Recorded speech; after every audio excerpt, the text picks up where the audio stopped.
Part 3 of How Ram Defeated the Demon King Ravan. Part 3 is called The Kidnapping of Sita. As the years wore on, Ram, Sita and Lashman walked deeper and deeper into the forest, further and further south. Ram was always barefoot. His sandals rested on a throne far away. 13 years passed.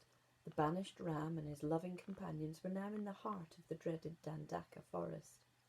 No leaves moved there. The air was as still as death. Scorching fumes rose from the large rocks. Life-giving water had deserted the ponds, and their bottoms were cracked and hard. Even though the exiles from Adodhya were not in Ravan's Lanka, they were close enough to it to feel its wicked influence. The demons were Ravan's people. "Do not worry," Ram said to Sita. "As long as you're with us, we will protect you." Just as Ram was saying this, a large demon came flying in from the sky and landed in front of them. This demon was Ravan's sister, uglier than the worst toad. Her face was yellow and pitted. Her fingers ended in long, vicious claws. She was as misshapen as a knot on a tree. She took one look at the handsome Ram and fell head over heels in love with him. "I want you," she said to him, her red eyes bulging. When Ram looked weary, she went on, "Oh, not to eat. I want to marry you and carry you off to the beautiful kingdom of Lanka." She thought she was doing Ram a great favour. "Dear lady, I happen to be happily married already." He winked at his brother.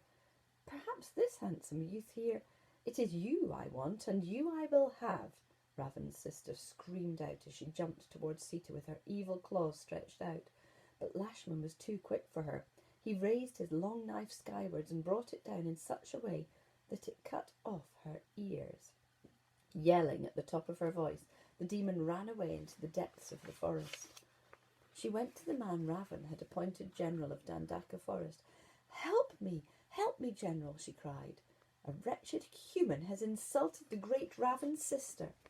The general immediately took his huge army of demons and swooped down on Ram, Sita and Lashman. "Hide in that cave," Ram told Sita. "We'll take care of this." Within seconds the general was dead and the demon army defeated. The misshapen demon flew straight at her brother in Lanka, crying, "You must do something. The great Ravan's sister has been insulted. Your general is dead and your army in Dandaka forest defeated." "How did this happen?" the 10-headed demon asked, all his 20 eyes glaring at his sister.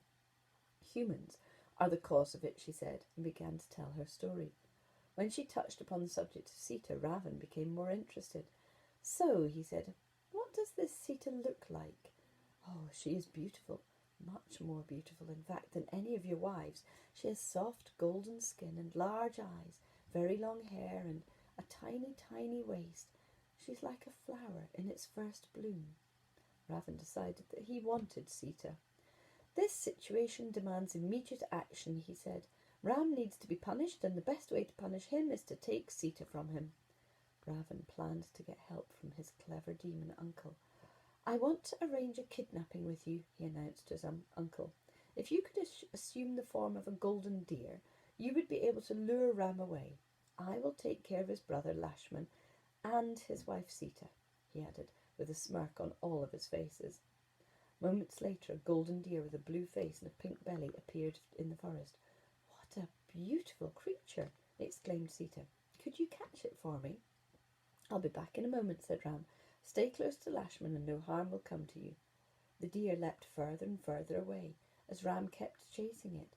This is surely not a deer at all, but a disguised demon, Ram thought, and shot it through its heart with an arrow. The demon let out a loud human cry of pain as it died. Sita heard the cry.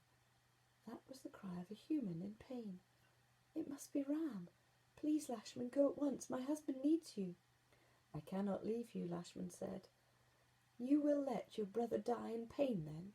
Sita asked. Lashman could not bear that thought. He ran off in search of Ram, telling Sita to stay inside the house he'd built where she would be safe. Ravan was watching all this. His moment had come. He appeared in the form of a hermit.